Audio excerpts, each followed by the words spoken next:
So all right, we're gonna go through Max's history and how he went from zero to hero, how he went to pro. We're gonna learn from Max how you work together as a team and play as a team. We're gonna learn from him how he practices, how you should practice, and how to improve your skills, both as a team and individually. We're also gonna end up taking a few questions from the community. The plan is to go about an hour and then hopefully go from there. And we've already taken some community questions on our Discord, but we're also going to take some here on Twitch. So all right, let's start from the beginning. Just give people a little bit of background on you, Max. So take it from the start. When did you sort of start playing CS:GO? What sort of made you fall in love with the game? Well, I played CS in general for a long time. I think I've played CS since 2005, so I was like really young, like 8, 9 years old. But with CS:GO, to start playing in a team, I think it was late 2013 or early 2014, because I remember watching the ESL1 Cologne, which Nip won. It was around that sort of time that I started playing CS:GO. At least in a team. But the reason why I've played for so long is probably because it's an easy game to get used to. The whole concept of it's just CT versus Ts, and it's just like a straightforward game. There's not much else to it. So I think I've always played it. It's an easy game to get into, I think. Cool. So do you remember sort of what the moment was when you maybe realized that like shit, I have a chance to go pro? I think maybe the first time we qualified for MDL, I realized it wasn't like a chance it could happen. I think that was maybe 2016. Yeah, it was 2016, and we managed to sort of compete decently in MDL. I think it was called ESC Premier back then, but we were able to compete reasonably well at the time. And I realized it was like a chance it could happen. But that was obviously like 4 or 5 years ago. Ever since then, we've always just been trying to get to the next level, get MDL, and get to Pro League. But I think around 2016, 2017, I realized it could be a opportunity. Right. So I guess you sort of managed to take it to the next level this year then with your qualification to ESL Pro League. All right, so tell me a little bit about, maybe that moment from when you first qualified for MDL and your path to sort of going pro. How did you get there? Who did you play with? How did you sort of hone your skills along the way? Well, the funny thing is, I think the season that we qualified for MDL firstly was the team folded. Right. So I don't remember exactly what the team was, but I played with, I think, Imi, who now coaches. I played with SEO, who's like a stats analyst person. He works with ESL and stuff now, I think. But I played with like a bunch of UK people. Like I think I played with Snods as well that season. He's also a caster. But we qualified, I think, and then we folded. And then in the season of MDRs, when I played with August 5, which was kind of like old school UK players. It was me, Rattlesnake, Release, PT, and Pulse, who I think still plays a little bit now, but everyone else in that team quit. But in that season, I think we went 8-8, 8 wins, 8 losses, and we kept our spot. But then again, the team folded. I think at the end of the season in typical fashion. But ever since then, we've been trying to build a UK team to compete not only in MDL but also in trying to get to Pro League and top 30 and stuff like that. And obviously this year is the year we finally managed to do it, which was obviously a massive task for us to do, and it felt amazing when we actually managed to do it at the end. Awesome. Do you think that there might have been, something that you did that maybe others don't that sort of made you able to go pro? I think it's kind of a cliche thing, but I think putting more time and effort in than the people around you is obviously going to make you stand out. Like even I don't have the best work ethic when it comes to things. Like for example, like I know Blame F, who's obviously placing complexity as one of the best work ethics, but I'm nowhere near to him. But in comparative to the sort of UK scene, I'm probably one above the rest in terms of putting time in to learn things and to understand things and help other people understand things in your team. I think that's something that is often overlooked. Yeah, probably the answer people don't want, but hard work is usually the secret. Unfortunately, there's no shortcut. All right, so sort of before you got into this first MDL team, and like a little bit back as well, how did you, when you were like squarely an amateur, sort of approach learning the game, and how did you eventually start, playing in teams, and from there trying to get into better and better teams? What was sort of the process there? So before we got into MDL, I wasn't, well, even recently, I wasn't an IGL. I was always kind of just a rifler, a support player. But when I came back to CS after taking a break back in 2014, we just made a team with friends that we all played the game with, and we just improved together. I think at the time we were called Choke Gaming. I think we were a team for about a year and a half or something, and we just improved together. We didn't really, like, no one knew of us in terms of the UK scene. We just played together and improved together. But in terms of improving, it was really basic things. It was just like watching a game and taking a setup from a better team. And we didn't really do any demo reviews or anything like that. It was a really basic form of improvement and just playing, deathmatch. And the only things we played was practice and ESEA, I think, at the time. There was no other officials for us. It was really just grinding through ESEA Open up into the, ESEA Open, Intermediate, Main and Advanced, just going up the ranks in those leagues. That's all we really wanted to do. And then along the way, we went to UK lands, competed there, and just got better and better over the course of about a year and a half or so, 2 years maybe. But when it came around to the MDL team, I think it was a weird period where a lot of the UK teams had folded, and I was one of the better players at the time, or at least one of the better players out of the new team, and they just asked me to play for them, and then that was that. But that was all before Endpoint. That was way before Endpoint, I think. Right. And I think we were touching upon that a little bit before when you and me were chatting. Obviously, you were playing with your friends, and then you started playing with that team, and now you're playing with a new team.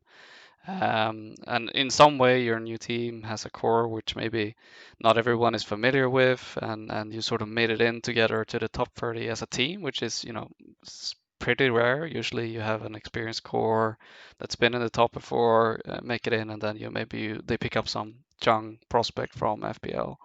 What do you think is the main reasoning behind why fewer and fewer players make it in as a team, and more frequently, it's a focus on the individual and FPL and stuff like that? And is it good or bad? I don't think it's good or bad. I think it's just different perspectives. I think it's tougher for you to make it in a team, just because of the amount of effort it takes collectively. It's not on one person to sort of put the effort in. Whereas if you wanted to grind for FPLC into FPL or even rank S or something, it's all on you really to do that. But I think a lot of newer players now want to take that route because they've seen it be successful for players like even like Rops, and I'd say even like Biomass and Frozen to an extent, and now Flames as well. Obviously came through FPL. I think Biomass did. But they're now on obviously top teams. So obviously there is method to the madness. I just think it's difficult to build a team and then also get to the point where a lot of teams struggle and end up sort of making changes or collapsing and completely folding over the span of 6 to 12 months. So I think it's just a different perspective. Right. Is there something these, FPL players can sort of do to prepare themselves a little bit more, do you think, for when they get into a team environment? Because I can imagine it's quite, crash into. Yeah, I think there's always things you can do. It's just a parking mentality versus a team mentality is the only thing really. I think FPL's changed a little bit over the years it's been a thing. It used to be just an absolute park madness, but I think now like there's a lot of professional players playing it to the extent where it's not just running around killing people all the time. Sometimes there are players playing where it's a bit more structured, and you learn little bits and things about how to play as a team, and even just really small things. I think when we picked up Flames, he already understood a lot of like things that we didn't expect him to, which was obviously refreshing because we didn't think that would be the case. So. Cool. All right, let's spend some time on your tenure with Endpoint, primarily the latest iteration, but it's noteworthy that you've sort of been in. Well, maybe two iterations is an understatement, but two stints. First you had quite a long stint between 2016 and 2019. Then Endpoint seemed to have a lot of roster instability for the rest of 2019 until you returned with the current core. Like, what happened there? Like, why did you leave Endpoint in 2019, and how did you end up returning with this current core? Yeah, so for me, it's been almost my entire career. It's been an Endpoint. Joined back in 2016 after playing a UK league. The owner messaged me and wanted me to build a team, so we built a team. We played up until like start of 2019. It was obviously different rosters at the time, but the start of 2019, I think we tried something a bit different. We went with a UK team, but we had two Serbian players. I think we had Impulse and Avian, who were from Serbia. But then at the end of that, we couldn't. The organisation didn't want to continue with them because there was issues with visas and stuff. Because we wanted to sort of boot camp in the UK, because the org's based in the UK, but we couldn't do it, so we had to sort of swap plans for the team, I guess. And then after that, we had a different. I think we had a full UK team at that point. That was like mid 2019.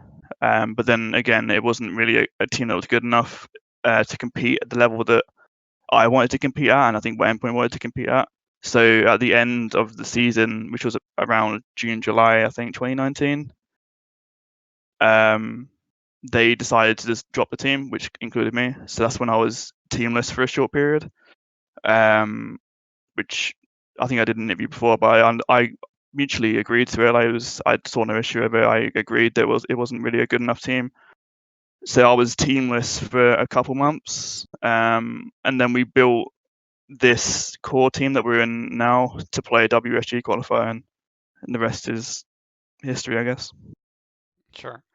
To take me through the 2020 season a little bit. Obviously, the only season you've really had with this team, but you've had a very interesting year. Like, what are your thoughts on the year, and how did you manage to get to the position where you wrapped up the year by qualifying for the Pro League? Yeah, so there's obviously no surprise that it's been quite a incredible year for us. I think it started off just how any team would. We were just playing. We qualified for WSG through the regional qualifier at the start. We then signed for Endpoint, and then from there we were just like our only goals at the time, the start of 2020, was to qualify for MDL for advanced, and try and get top 30. So we qualified into MDL after the first season, I think, of ESEA, or I think we did. And then we weren't quite at top 30 yet, I don't think, but that's when the whole COVID outbreak happened, and we realized that there was going to be no lands for the foreseeable future. It was just going to be a lot of tournaments, a lot of online playing. So we were just playing non-stop. I think there was a couple weeks where we had 0 days off. It was 4 or 5 weeks in a row. We were just playing every single day, which had some benefits and a lot of drawbacks to it, because obviously you can get really burnt out really quickly. But I think we played Home Sweet Home, I think it was called. Like, there was like 8 weeks of it, and I think we played 7 of them, or maybe even 8 of them. I can't remember. And So with every single week, complexity almost every time, I think. yeah, it was mental. We were playing that every single week on top of practice, on top of officials, MDL officials. And it got to the point where we were playing more than any other team, and we weren't even a tier 1 or tier 2 team, maybe not even tier 3 at that point. So that was quite an accomplishment, I guess. I think on average it was 1.3 games a day, 1.3 maps a day, sorry. So yeah, we were playing a lot at the start of the year. So we were able to sort of learn a lot as well as, unfortunately lose a lot at the same time, with some wins in between. And like you said, it was our first time really, I think, playing a tier 1 opponent in the home sweet homes. I think we always played against North, and then it was always complexity as well. And then every single time we got battered, it wasn't even close. But yeah, it was a good learning experience. And I think the one LAN we did go to was the DreamHack Anaheim, which again, we weren't really a formed team at the time. We had I think before the event, we had 4 weeks practice. So it's obviously a lot to go over. Then we flew out. I think that was like a tier 1 event as well. It was quite a stacked event, and we managed to beat, I think, one of the favourites there. I think Forza were one of the favourites to win, and we managed to beat them, which was obviously quite rewarding. But all of that happened in the first sort of 6-7 months of the year. Then the player break came around. I think we qualified for, was it DreamHack Summer? And then we realised sort of during the player break that we were going to lose Thomas to Envy, which obviously was a big blow to our team. So we came back. I think we came back from the break. We played DreamHack Summer. I don't think we won a game. I don't know. I'm not sure we won a game. Maybe we did, but we lost him shortly after, which meant obviously we were only 4 players, and then we had an MDL season starting, I think, the week after. So we were just scrambling to try and find a player, and we found Flames, and then obviously the rest is pretty recent knowledge. We were almost relegated for MDL. We started out, I think, 0-6, and then we clawed it all the way back to play playoffs, won the playoffs, and obviously qualified for Pro League. So yeah, it's a lot happened in 2020. To be fair, quite. Yeah, it was a busy year for you. I mean, definitely, like it was an utterly crazy season with 1.3 officials a day at one point. Is pretty nuts. I mean, so like that's sort of speaks to what you said earlier, like an incredible work ethic that you managed to keep up for all of 2020. Like, what's the secret to maintaining that? And I mean, as a team, no less. I think our coach has a lot of input in that, to be honest. I think he brought a lot of stability in the sense that I think it's very easy to get frustrated in CS, especially when you're playing so much without any breaks. And I think a lot of teams can suffer from it where, arguments can start happening either in games or out of games and stuff like that. But our coach managed to sort of bring a structure to the team where that doesn't really happen. So I think that's something that we've worked on as well collectively over the course of 2020, was to sort of maintain a healthy atmosphere in the team. And I think that helps a lot in matches where, I think there was like 2 times we I think we got 16-0'd first map and we came back and won the series, and there's another time we were 16-1 down in the map, and then the next 2 maps we won. So it's like we're able to learn from our experiences of having good and bad days, and when we are losing that badly, we don't let it overwhelm us. So to say, we always keep a level head, which I think is really important in CS. And I think some teams can do it, and some teams suffer quite badly. They can't do it. Right. You mentioned your coach. I think it's interesting because I read somewhere that when you were looking for a coach, you were not looking for a coach with, a game plan, which to me sounded a little bit like, I mean, I play matchmaking with my friends and I try to lead them, and they're like headless chickens running around, and I'm like, what? Not a game plan? That sounds amazing. Like it would be awesome just being able to focus on my game.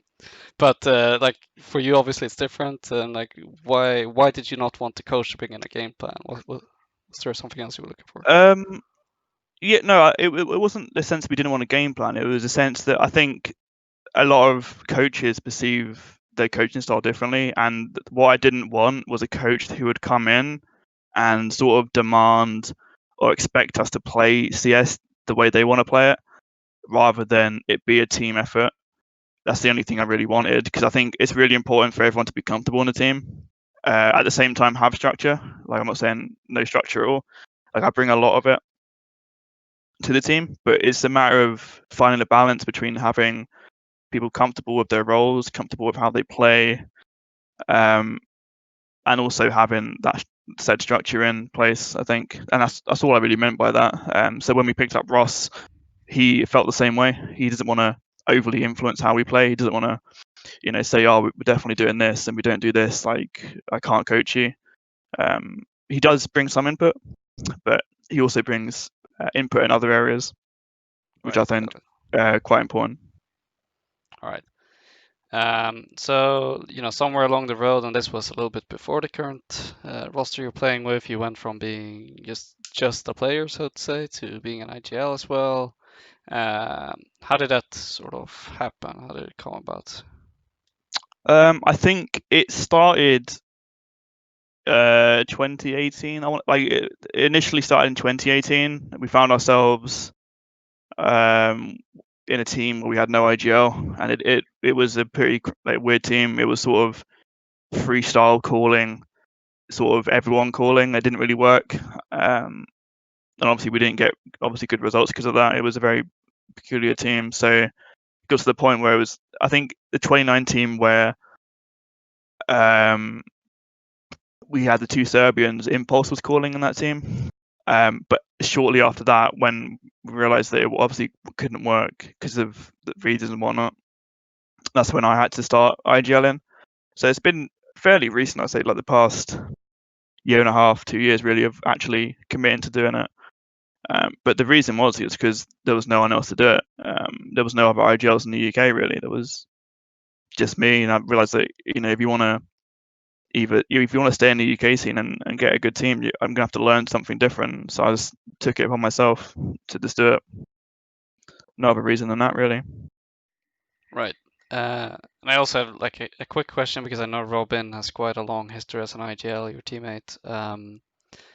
Like, how much does it help having another IGL or someone experienced with the IGL role on your team? And how do you like prevent that from causing, issues or conflicts about like how to play the game? I think it's helpful indeed. Like, I actually played in an Endpoint team with Robin before, and he was the IGL and I was the secondary voice. But I think it's incredibly helpful because you can rely on him to be, vocal in areas where other players might not be. He will always bring ideas and structure to something in the game, or if you're not in the game and you're reviewing something, he'll give an opinion on something, or he'll bring ideas to the table. If you're struggling with a map, for example, struggling with understanding something, he's always there to sort of give an opinion on something, which is, I think, really important in a team environment. Right. So before we jump into talking practice, talking, your tips to amateurs, I know you're really passionate about the UK scene. So like about the UK circuit, Faceit Hub, like what would you say around that? Why should UK players watching, care and why did you start the UK circuit? So yeah, I didn't start it just on my own. I made it with people might know these names. Sliggy, who used to observe CS, he's now Valorant Liquid coach, and I made it with Keita as well, who now coaches Complexity. So we made it as a trio because we realised it was something that the UK scene probably needed. It was a community area where people could play with each other and progress, I guess, individually to start out from a lower division and work your way up to a higher division. And the whole reason we made it was because of that. I think in the UK there was nothing like that. It was just ESCA. And then this gave a place where people could play together and make friends and also try and build teams from meeting each other. So that's the reason why we made it. I think it's even now it's popular. I think if you have nowhere else to play, I think it's a good place to play because you're with people who you can make friends with and you can hopefully build a team with. All right. So let's dive into practice a little bit. So like, what does your personal practice routine look like? How do you practice? What, individually or as a And team? individually, we'll get into team a little bit later. So for me, it varies a lot because I have a lot of responsibility in the team. Um, so over the player break, I didn't really do anything. But in a regular season, it would be sort of, in terms of improving myself, it would be like trying to figure out how I can improve my calling. That's obviously not an easy thing to do. And I think there's probably different ways to do it. But for me, it's just watching people play and trying to watch games back that you've played, which can be quite annoying when you've lost a game, obviously. But outside of that, improving individually is just like playing deathmatch. So before we practice, we try and have like 30 minutes of deathmatch before, or if it's a day off or whatever, just playing a bit of deathmatch or some face hits with people. That's all I really do, to be honest. Right. So, like, how did you sort of decide on focusing on these areas and like how to distribute your time? I don't think I've always been great at doing it. I'd obviously learn over the course of year and a half, 2 years. But it's just something that I've thought needed to happen. I didn't really learn it from anyone. 'Cause I think it's hard to learn how to IGL, especially in smaller scenes where there's no like I compare it to like Denmark and stuff. There's no people above you to teach you how to do it. So for me, it was always sort of learn as you go. But it works best for me. I don't know if it'll work best for everyone else. It's just something that I've figured out over a year and a half or so. Right, and it's interesting, like the practice being an IGL part. What are you sort of looking for when you're watching your games, and like how can I improve my calling? What should people keep an eye out if they want to replicate it? Um, Sometimes I find it quite fun just to watch a point of view of the IGL of the team you're watching to see how you can kind of see when the calls get made and the choices get made. Just by watching them, sometimes it's quite fun.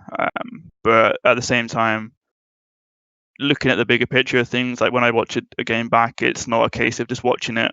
I don't spend half an hour just watching the game. It's a lot of rewinding, a lot of pausing it, going back, seeing what actually happened, what caused something to happen. But it's not always clear what happens all the time, which is why it's quite a difficult topic to talk about. If you don't know for sure why a certain call was made, you have to make a lot of assumptions, I think, as an IGL when you're watching demos, especially of other teams. It's easy to watch your games back of your own team and be like, okay, we did this wrong, or oh, we missed this flash, or the strat I've called isn't the right one to call, or whatever.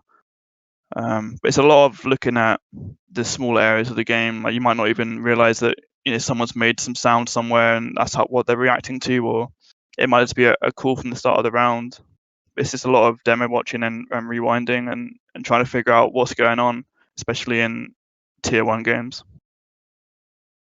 Right. So, about the team part, like how do you practice as a team? How's that time divided? So for us, we play full time. So we have a set schedule that we play, which might not be the case for everyone. Other teams, especially lower end teams, we play 6 days a week. We try to balance it between practicing in matches and playing officials, and then balancing that with the server time and the theory work, or like demo reviews and sort of like I call them briefs. Like we'll sit on a server for a bit, talk about stuff, or we'll watch a demo together, or we'll just talk about things about CS and theory crafts and stuff. So we try to balance it all between that. But I mean, typically we'll play sort of 5 hours a day maybe of practice, and we'll try and add like 2 or 3 hours of server time. But it might change week to week. Really depends on the schedule of like officials and stuff. Right. So, say you were an amateur lower end team, maybe you have like 3 hours, 3 days a week or something like that. How would you focus your time then? Like, what would you make sure to prioritize if you were in that position? If you're an amateur team, I think server time is really important to begin with. I think if you have limited time, starting out with like an hour of server time and then 2 practice games is probably beneficial. Just in the server time, doing useful things, making strats that you want to call, making sure everyone understands them, dry running the strats, and then for CT side, the same thing. Like I think it's people always see CT a bit differently, but it's almost the same as T side. You make strats and you can call strats on CT as much as you can on T side. It's just a bit different. But making sure everyone understands that, and then just playing 1 or 2 games a night. I think you'll find a lot of benefits from doing some server time. I think it's often underlooked, to be honest. Right. I'm wondering, like, when you mention strats, like what sort of detail do you think you should go into as an amateur team? Because like I've seen everything from like, okay, you're gonna go in and take this exact entry route and peek at this exact angle to all the way back to almost only doing defaults. Like what do you think is the sort of detail that's reasonable and productive as an amateur team? I think knowing, so you have to at least know everyone's roles in a strat so that you understand sort of what your job is as each individual player, understand sort of the objective of the strat. So like, and I think there's a lot of content on YouTube now. There used to be less of it, but I think now there's a lot of it where people will record strats for you. Like I think a lot of top teams even use the channels on YouTube just to copy strats from, because they'll record every point of view, they record the overview and stuff like that, and it's just like you can just instantly copy it. It takes 5 minutes. But in terms of the detail, it's like just knowing that everyone's confident in what the strat is and they know what their job is at the very least, and then from there you can adapt and change it however you want, and that's when sort of the better tier one teams and stuff, they'll adapt strategies and they'll change them slightly to counter different things. Right. Okay. So how do you sort of prepare for each game as you get into an official? So I think every game's a bit different. There are some things that are the same every time. For example, we might warm up for a game if it's the first game of the day in the evening. But if it's a really early morning game, we probably wouldn't. We'll just do like individual warm up, like deathmatch and stuff like that. But we always prepare for our games as best we can, in the sense that we'll always try and anti-strat teams and look at them and see how they play where we can. Sometimes it's not always the case. You don't know who you're playing until the day before or something. It's not always possible to do that, but we always try to. I think it's often a part of tier one, tier two CS that's probably overlooked. Just preparing for games the best way you can, so that it helps me cool better and it helps everyone understand how the games can get played a little bit better. That you can make a game plan and stuff like that. I think is really important. Okay. And like, how do you choose teams to practice against? Like, is there learnings there maybe that an amateur team can take? Um, so for us, we try and play the best teams possible. Right. Which is it's fairly easy for us to do that because we know who the better teams are. Obviously the tier one teams. But we do obviously play tier two, tier three teams at the same time. So I think if you're an amateur team, it probably works a little bit different to what tier one, tier two is. There's probably different groups. At least from what I can remember when I was sort of playing the ESPORTS and stuff, there's like different practice groups. So it's just about playing teams that are at your level or better than you, even if that means losing. I think people often want to win practice games, which is not the most beneficial thing, because you obviously want to learn more in practice than you would want to learn in officials, and you learn more by losing. So as I say, to try and play teams better than yourself. All right. So like in traditional sports, the off season, while it's often a lot longer, is usually like a short vacation followed by intense training for the seasons. Like, what about in CS? Obviously, you're just about to sort of wrap up the player break. What do you do in your off season to prepare? I think it's probably more difficult for IGLs in the off season. I think there's a lot to think about, whereas other players might just relax and have the time off. Obviously, I tried to do that, but there's at some point you have to think about the next season, how you want to prepare for it, sort of what the strat book's going to be, what you want to change, like what maps you want to play, all these like IGL responsibilities. At some point you have to think about them, and it's better to sort of have an idea before the season starts rather than coming back and doing it all once it starts, because I think you save a lot of time doing that, but at the same time you have less time off. So I think it's a tricky thing to balance. But I tried to have as much time off as I could during the player break, just relaxing. But the past sort of 3 or 4 days, been starting to get back into the swing of things. Think about CS, think about individual performance, warming up, etc., and then team based things. Like what we're going to play, how we're going to prepare for the upcoming season and stuff like that. Sure. All right, so I want to cover a few areas where you might have tips for an amateur. I mean, the number one is very broad, but also probably one of the most asked ones. So, like, if you were sort of an amateur, you're starting over a little bit, but you sort of retain all your knowledge from when you were pro. Like, what do you think is the best or most efficient way as an amateur to improve? Like, what should they be focusing on? Where to start? I think if you want to play in a team environment, it's really important. You want to play with people that you get along with and you want to play with. Because whether they're better, same skill, or worse than you, you're always going to improve, and it's not going to be a chore to improve. You're going to enjoy doing it. I think that's really important to play with people that you enjoy playing with. And the second thing is to look at things that aren't as easy to spot in your game. Like I think everyone can go on deathmatch; it's fairly straightforward. But I think sometimes spending a little bit of time watching a game back of yourself and like thinking, what did I do here? Is it the right thing to do? And sort of self-critiquing is the easiest way to improve, and you'll probably find the fastest way of improving by doing that. All right. So say you're now you followed your advice and you're an amateur trying to or you sort of got the basic skill knowledge down. Your skill is starting to be in the upper facet ranks. What steps would you sort of take from there to go pro? Um, Based off my current experience, I would set short-term and kind of long-term goals. I would, see, okay, in 3 months, where do I want to be? Do I want to have gone up?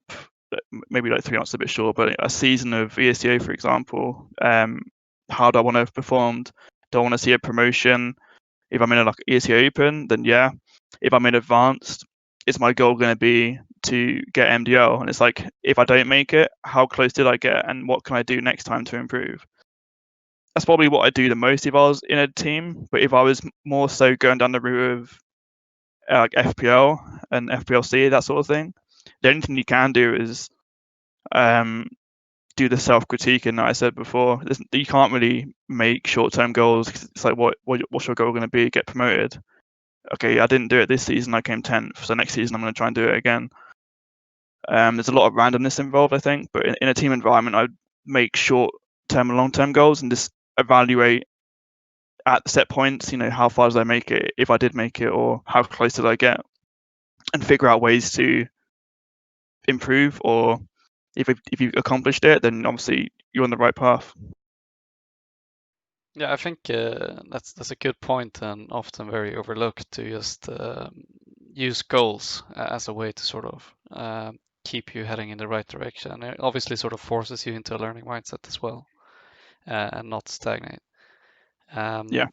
So like when should you find a team? Like or do you have to at all these days? I wouldn't say you have to. It's going back to what I said before. It's just different outlooks on CS. You can easily, I wouldn't say it's easy, but you can make it as a professional player by going through the FPL route. Because obviously players have done it before. I would say it's probably difficult. It's a lot. It's harder to improve, I'd say, but it's also difficult to improve as a team. There's no real easy route to get to the professional level. It's a lot of time, a lot of effort, and it's not always rewarding. Like I've spent so many years not at professional level, and it finally happened sort of 4 or 5 years later.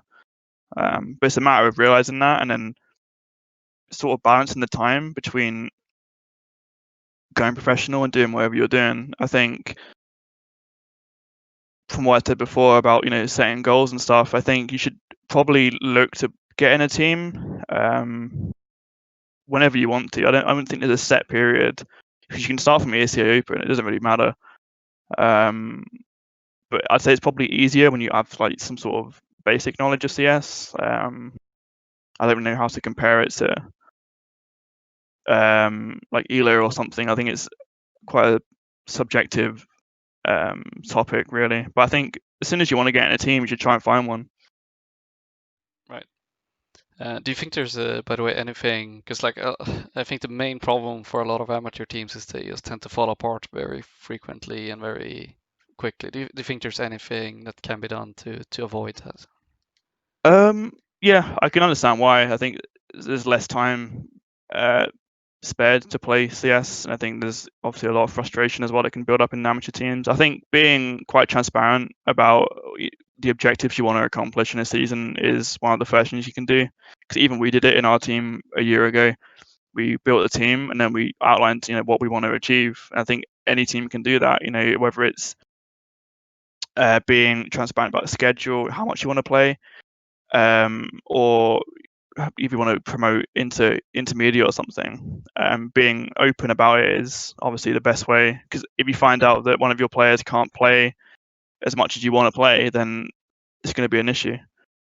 So I think setting goals early in a team and also setting a schedule that everyone agrees with to play, because you don't want to have a situation where 3 of you can play 4 hours a night and then the other 2 can only play 2 hours a night, because it's just not going to work if not everyone's on the same page. Yeah. And that sort of topic I wanted to cover is, so I'm a shit tier IGL, but I find that if I try to focus on calling, then I start to really lose it individually, and if I don't really focus on like what are the opponents doing and how should I call, then I'm just calling shit instead. So like how do you sort of like that mental divide is really hard to keep your mental power divided like that. So how do you like perform individually as an IGL, and how do you set yourself up in a position where you can have as much impact as is reasonably expectable as an IGL? I do think it is something obviously I've come across in my experience as an IGL. It's something that's not easy to explain. I think it's different for every IGL. I do think the one thing that is probably the same for everyone though is to be confident and comfortable. But sometimes as an IGL, it's not always going to be the case. Things can go wrong so quickly in a round, and you have to spend a couple seconds readjusting everyone, like having to recall something or adapting a call based on something that's happened. And it's easy to lose focus as an IGL. Like there's been so many times where I've died in a game where looking back at it, I'm like, how have I not seen this guy on my screen? But I'm too busy looking at the minimap to try and coordinate something. So I think it's probably different for a lot of IGLs, but for me, it's being confident and then also trusting your teammates as well to understand calls and not have to sort of micromanage them, I guess. But like I said, it can be different for every IGL. I imagine you probably get a different answer every time. Sure.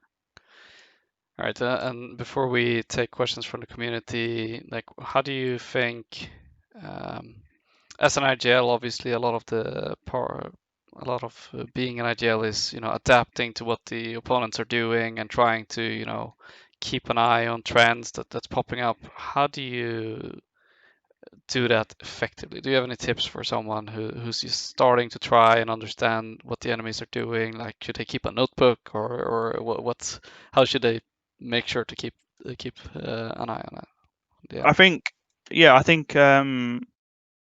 keeping up to date with the meta is something that's easier said than done. But obviously, I watch a lot of CS, so I understand sort of things that are happening at a higher level.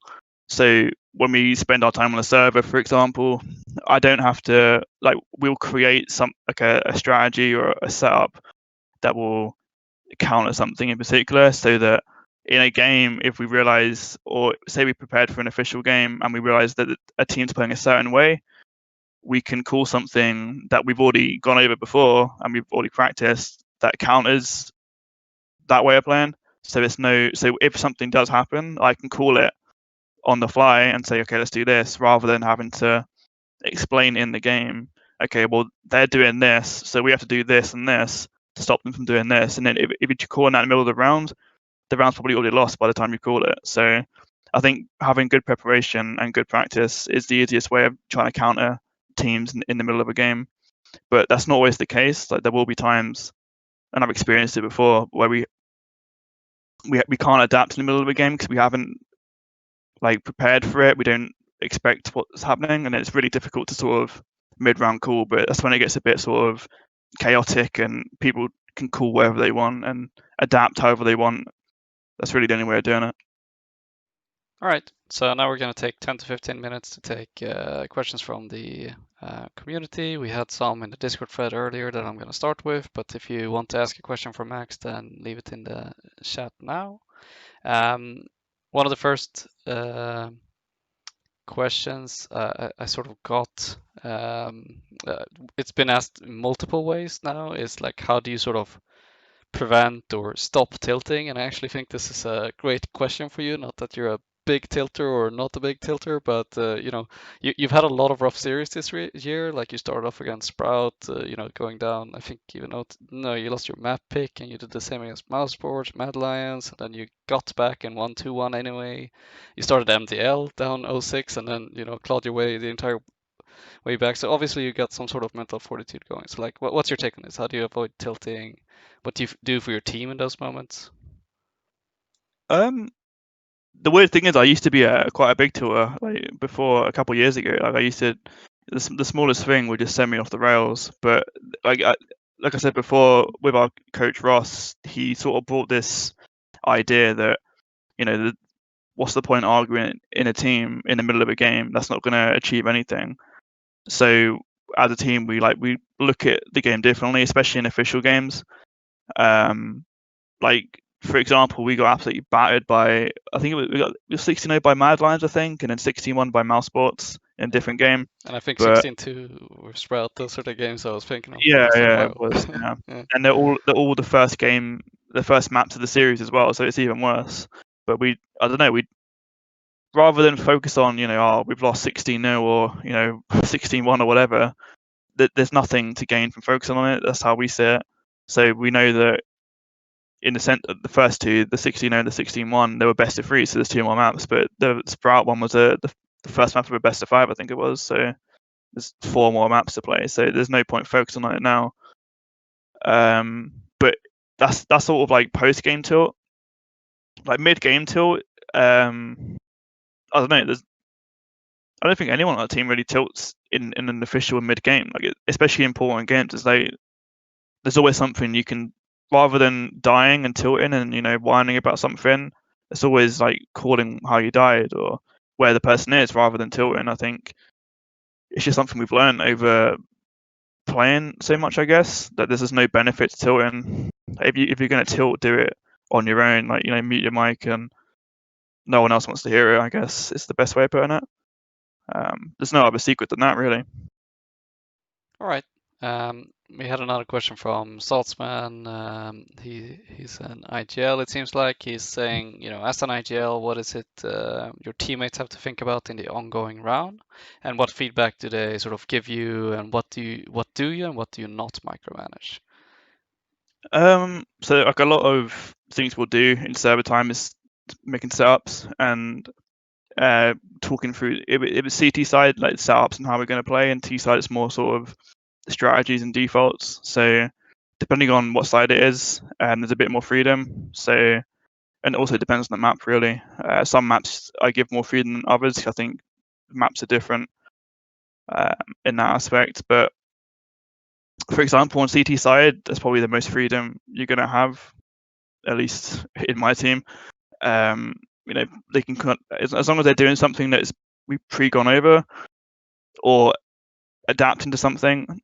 Like I trust them to do it. I don't really have any input if they want to do something. But more on T side, it's probably a bit more structured. Like I'll be calling sort of defaults or end game things like we're going to do this into this, or I think we should do this round because I think for example anti-ecos are really easy to do. But in defaults, it's probably the most you're going to micromanage, I think, because there's so much can happen in a default. Like a top team can easily disrupt your default, and what you want to do, you can't do anymore. So I think that's probably the most you're going to micromanage people. But even like I was saying about Robin before, if Robin has an idea, for example, if we're doing a strategy and he has an idea to adapt it mid-round, obviously I trust him to do it and he'll just do it. But that goes for everyone in our team. Anyone can do it. I think Joey does it, Crucial. Seville will do it, and also Flames will do it sometimes. So I think it's just about trusting your teammates a little bit. But also your style of calling depends on how much micromanaging you're going to do. Right.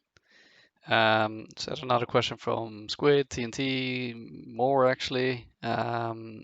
And I think everyone's sort of been here, but what to do when you've sort of plateaued skill-wise? Like how do you push beyond it? Or and oftentimes it's probably a feeling, but like how do you get beyond that plateau? Uh, I'm not sure. The only thing you can do really, I guess, if you've plateaued in skill, is just look at how you're performing in team games, because there's only so much deathmatch you can do. There's only so many aim routines you can do. At that point, you have to sort of look at your the choices you make in game and why you're making them, whether they can be better, or utility usage in game, I guess, whether that could be better if you're using the right flashes, or whether you're wasting Molotovs, smokes, whatever. That's anything you can probably look at, in my opinion. Right.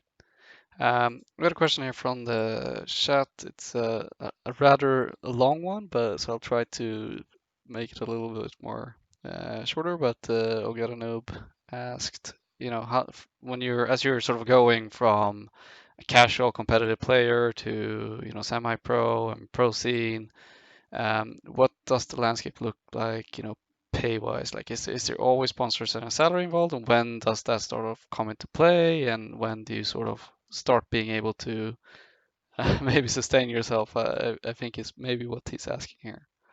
I Or is it think like all dependent on prize money for a long, long time? I think it depends. Yeah, it depends on two things really. It depends on your scene. I think some scenes have better infrastructure than other scenes.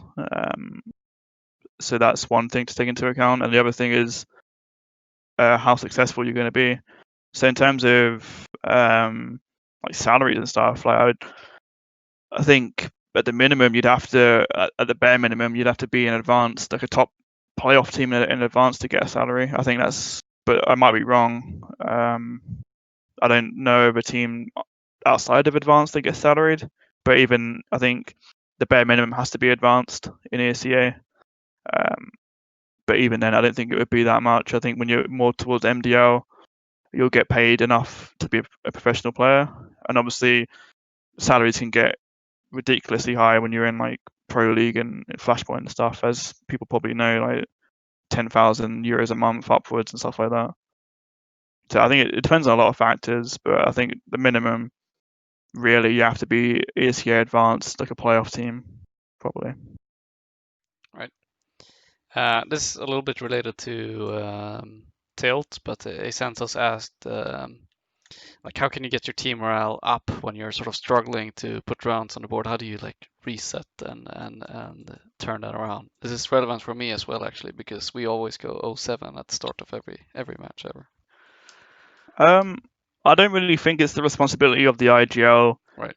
to bring morale up. Like, it's at least in our team, it's not really what happens. Like, no one really brings the morale up. Everyone doesn't show their tilt, if that makes sense. So there's no, like, we could be 6-0 down, but everyone's still focused on winning that one round to get you back in the game. And then from there, like I always say, it's the round at a time is all we need. And then, you start 6-0 down, you might end up 6-6, for example. But I'm not really the kind of guy that will, I know some teams have them, but that will like go crazy and start shouting and bringing the morale up. And I don't know, I'm not that kind of person. So Right. I would say cool, calm, and collected. I think everyone always thinks of that one Zeus timeout when he was in Gambit, and like that's what happens during those timeouts. But probably it's less glorious than that most of the time.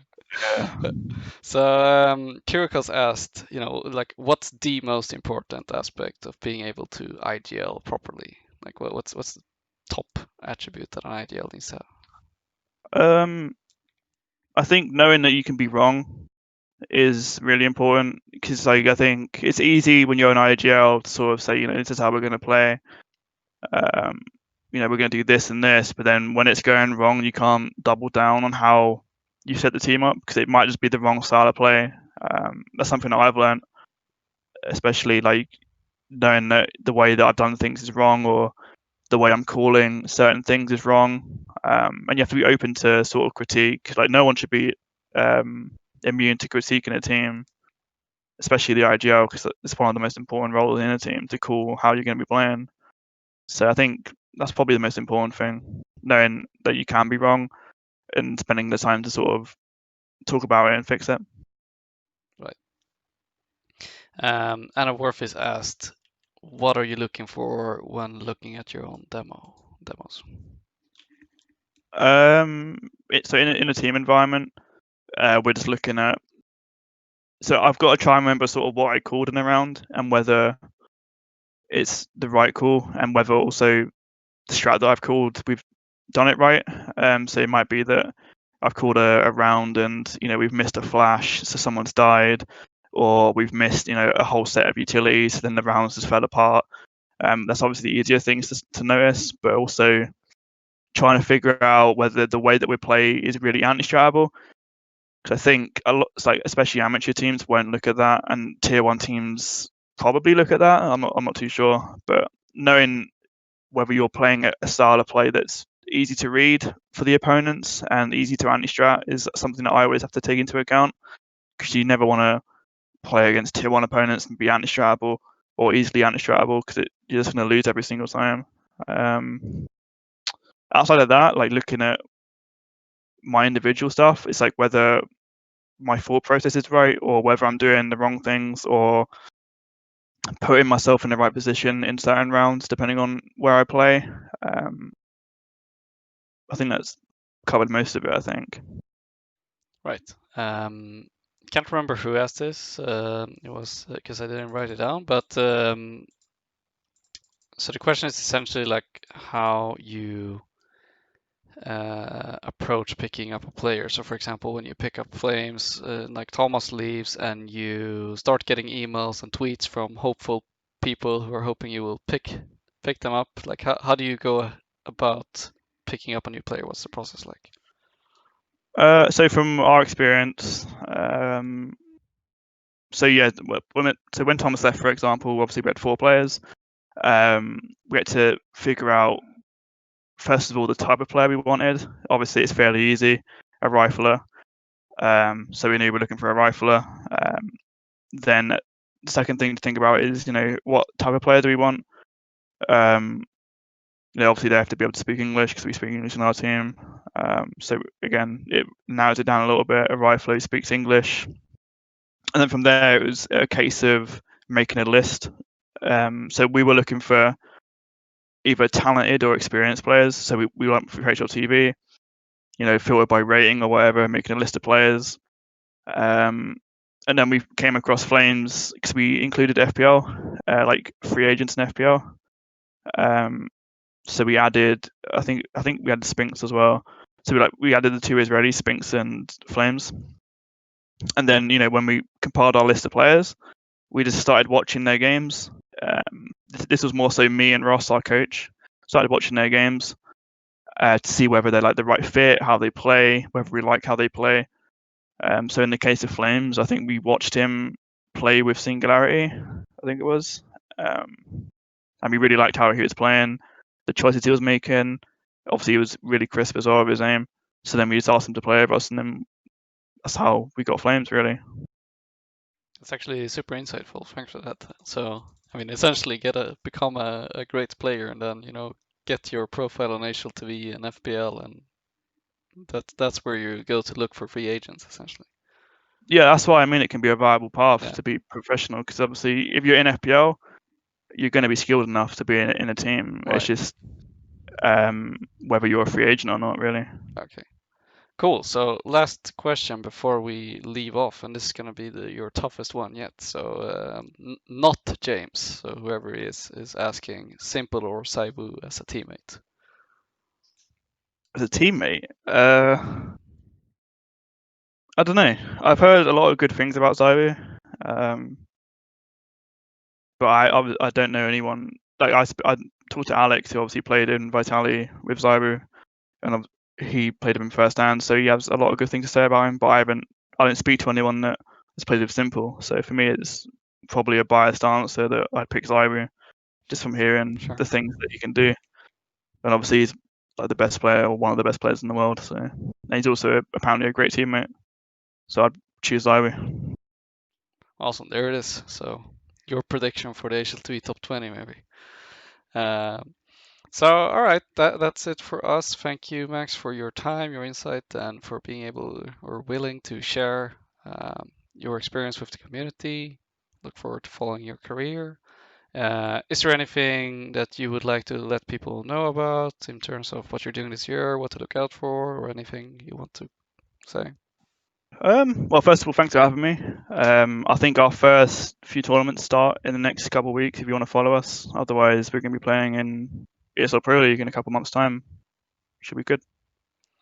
Looking forward to it. All right, thanks for coming, thanks for tuning in, and if you're catching the VOD, then leave a note in the comments about who you want us to interview, what you want to talk about, and what you want to learn. Thanks. That's it for us.